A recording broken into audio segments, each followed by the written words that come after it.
Hello, how's everyone going? So today we're going to be talking about OPA policy and how you can go about testing and productionizing and go about improving the overall process of delivering OPA policy in a production environment. My name's Ben and I'm Digio. My name is Tejas, I'm with ANZ.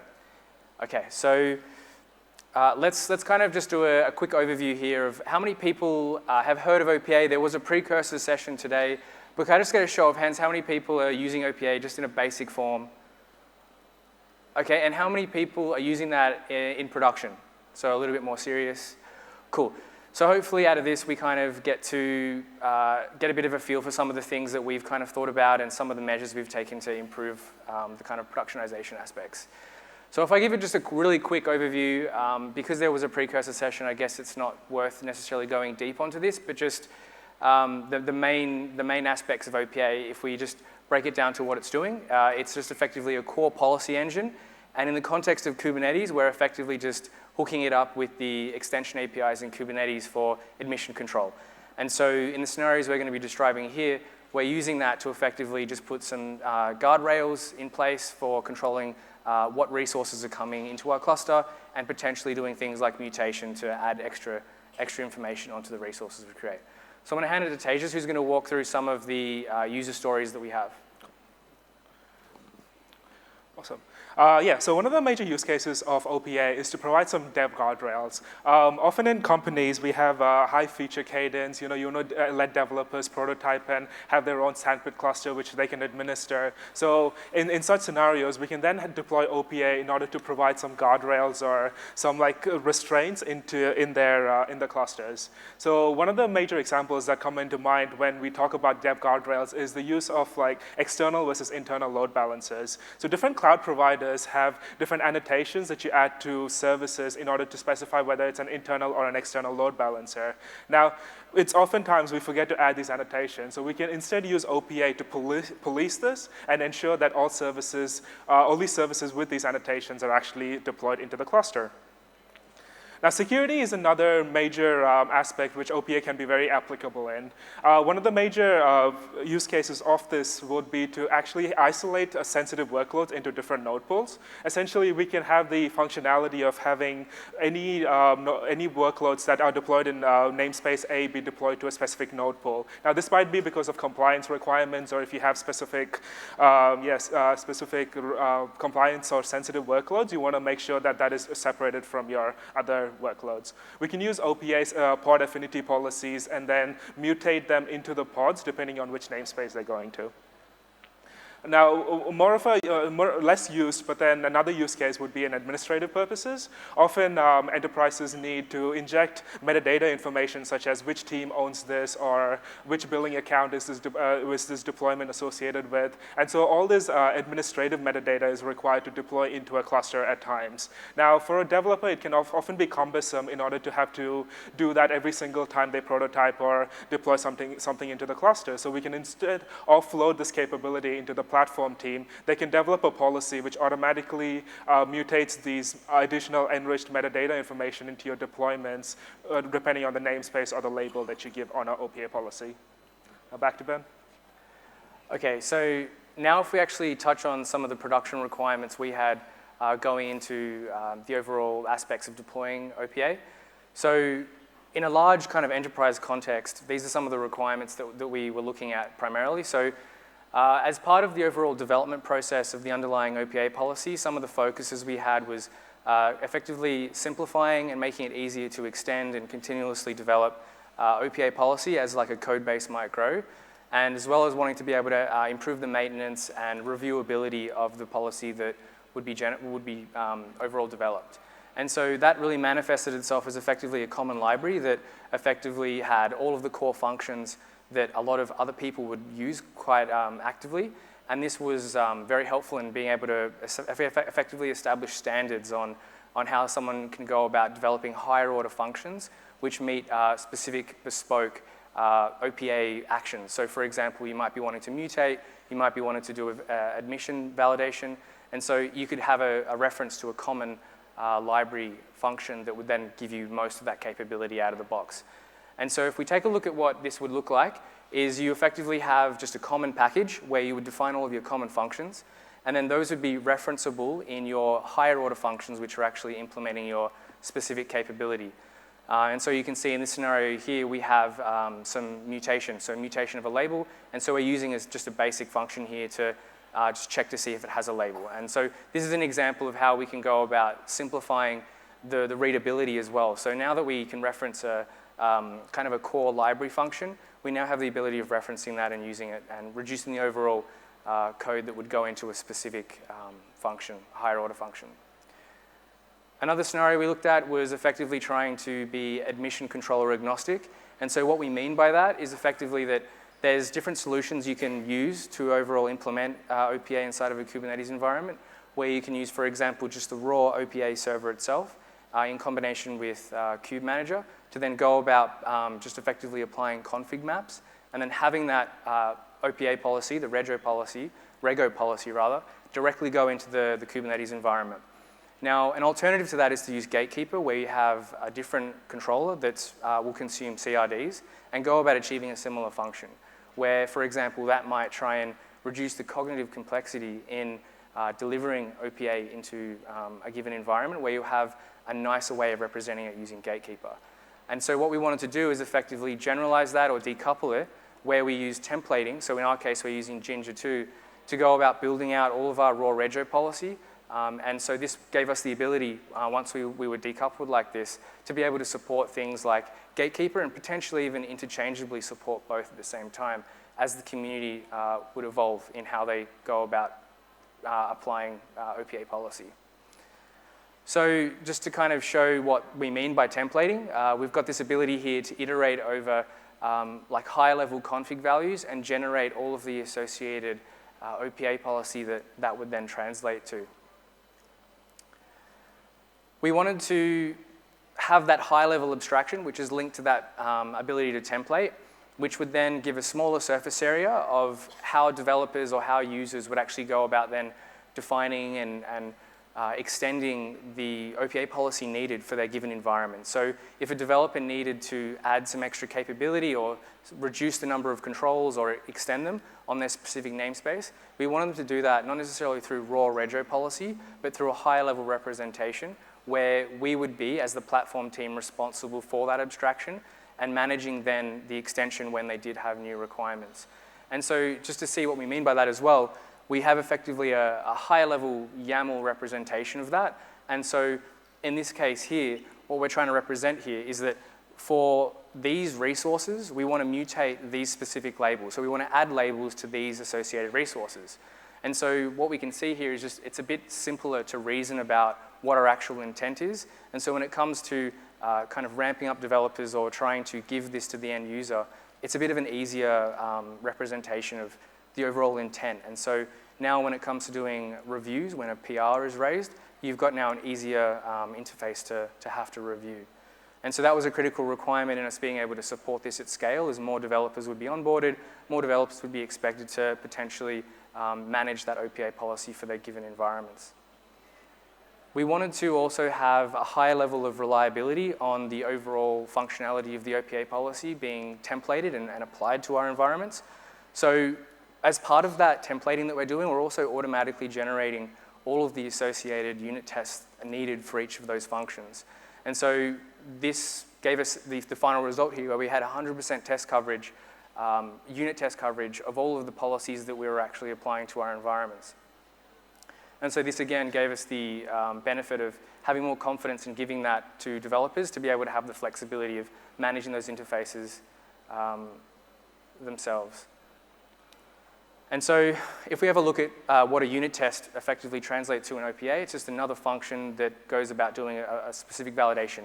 And so we can see here that it's doing that same templating that we're doing for the high level functions as well. So we kind of get them in unison. So when we're generating a specific bespoke function, we generate the corresponding unit test. So I'm going to now hand it to Tejas, who's going to walk us through the final requirement we had here, which was integration testing. So integration testing. So taking inspiration from like common software development practices, we wanted to ensure that we integration test each of our OPA policies before deploying it to dev clusters or non-prod or even prod. Now, in context to OPA, we wanted to ensure that once the policies are in the cluster, we wanted to make sure that it was compiled and recognized by OPA as needed. We wanted to make sure that the validation policy returns the expected error that we would expect it to return, and that the mutating policy appropriately mutates the resources as we would expect it to. Now, looking at the testing tool set that's available in the current environment, we didn't really find anything that could particularly fit all three of our requirements. So the closest thing that we found out was about the conf test, which does structure config testing against OPA policies. Fantastic tool, enables us to do validation policy checks, but it doesn't enable us to test against a real cluster, or it doesn't enable us to test for the mutating policies.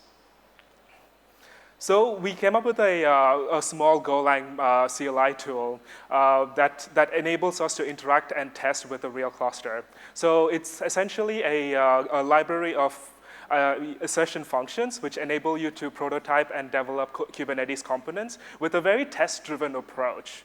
So it essentially enables developers to easily reason about and develop integration testing for different Kubernetes components. As you can see, the interface of this kind of looks like a CRD, which provides a similar, which means that developers are able to define their integration tests the same way that they would be able to define their deployments. Now, taking a closer look at the actual spec of ANCHORCTL.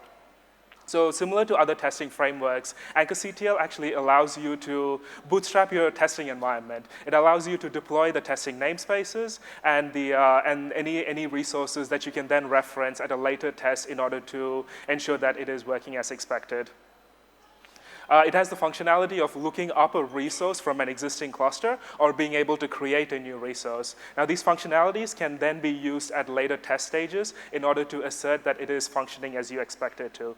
Now, asserting the API interactions, to actually assert that the validation policy works, you need the capability of applying a resource into the cluster, taking the error that the Kube API server outputs, and then making sure that that error approximately matches the error that you're expecting it to. So ANCHORCTL provides a way of asserting API interactions. The other thing it also helps do is to assert JSON paths. So if there's an object in the live cluster, you are then able to look up the resource that's in the cluster and then assert that a JSON path of that resource is what you expect it to be. Now, this can be used for ensuring that pods have all the pods in your cluster are running, the number of pods that are running, the image that it uses, or in specific context to OPA, OPA actually injects an annotation which says that all the Regio policies have successfully compiled. And this actually enables us to test that inside of the cluster, the config maps have successfully compiled in the,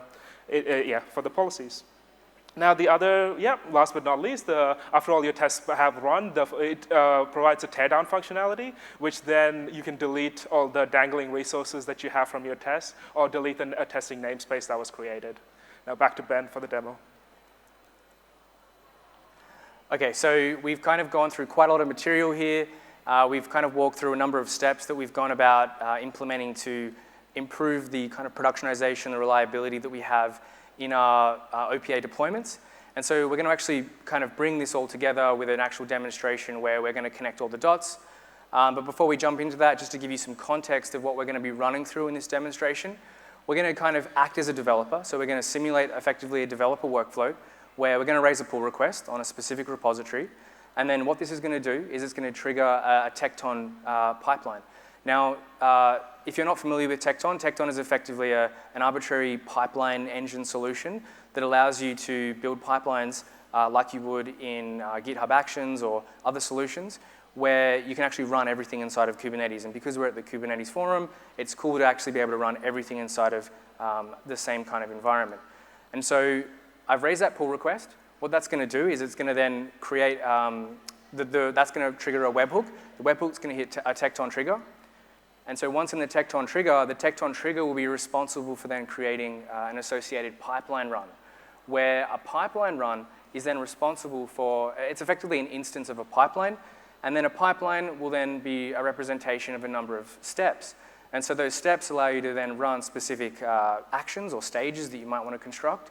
And so in this step, in this example we're going to be running through, and as part of the kind of requirements we've walked through, the first thing we're going to do is that templating aspect. So we're going to generate all of our policy. We're going to do the generation of our test cases as well. And then in addition to all of that, we're actually going to convert the policy we've generated into config maps so we can actually apply it to the environment we're going to try and do our integration testing on. So once that's passed, we actually then are going to run our unit tests. So our unit test is simply going to execute the OPA test entry point, where it's then going to run against all of the generated retro policy and then give you a test coverage report. And we'll see that in action shortly. Once those two have passed, we then go into the integration testing phase. Now, this is by far one of the most interesting scenarios here, where when we say integration test, we're actually going to be running the validation process that Tejas has walked through that ANCHORCTL gives us inside or against a real Kubernetes environment that's been ephemerally spun up specifically for this CI pipeline. And so the way we're doing that is we're using Kind, which is Kubernetes and Docker, which is running inside of a Kubernetes pod. So in this scenario here, we're actually running Kubernetes inside of Kubernetes, which is pretty cool. So let's jump into that. So I'm just going to raise a PR here, and then we're going to walk through what happens. So if I create a pull request, so I've already prepared this earlier just so that we weren't doing some live coding, which would be quite scary. We're going to create a pull request, and this has all of the associated changes for a specific feature that someone's adding, hypothetically, where it's going to be updating the OPA policy interface. It's going to be defining some ANCHORCTL changes, as we just walked through that here. It's going to have the ability of setting up some specific resources. So in this case here, let's say we need to create a certain namespace before we run our tests. And so in this case here, we're just defining effectively the actions we need to take initially. We're then going into defining our assertions, so our test cases. And in this case, we're just saying that we expect a certain path within the resource that gets created to have a certain value. So it's effectively just doing a really basic assertion. And if we actually look at what was defined by the user in this scenario, is that for the demo namespace, so as we can see here, for the demo namespace, we want to be able to assert that, in this case here, we're mutating any resources that get deployed into the demo namespace with a label with the key billing information and then a specific billing key value.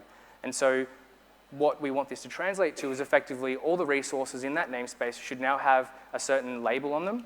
And then up here, the assertion is just making sure that's the case. And so now, hypothetically, if a developer wasn't that aware of what this policy was doing, and they changed the label value here, for example, when they then went into the CI phase of that change during a pull request, the integration test would actually fail because that wouldn't be the case anymore. So we're effectively demonstrating here how you can do test-driven development of the actual underlying OPA policy. And so if we raise this pull request, if we go to Tekton, let's actually close this and re-raise it so it actually generates the webhook.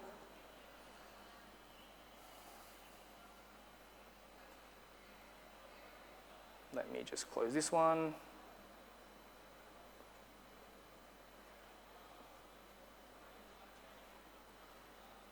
Let me generate another one.